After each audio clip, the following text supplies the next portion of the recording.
Okay. So, hindi ko alam kung napanood nyo na yun, no? Pag tumatawag daw gamit yung mga gantong cellphone, nagkikredit. So, gagawin ko, wala akong load eh. So, ito, tatawagan ko ngayon. Gamit landline namin.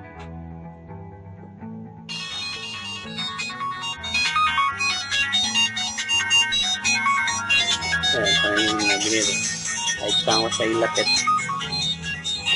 Wala namang epekto.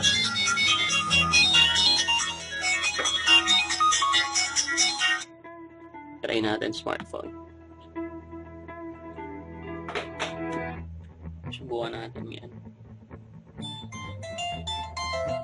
Yan, no?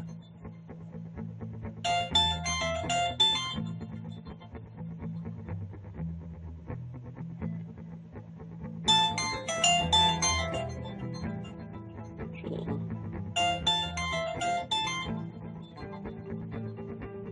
wala kung saan ko siya tatatapat para gumana. Wala. Fail. Pero may narinig akong siguro mga super isolated cases. Meron silang maraming piso net. So, sa 14, merong isang gumana yung ganitong trick. Pero for now, conclusion natin is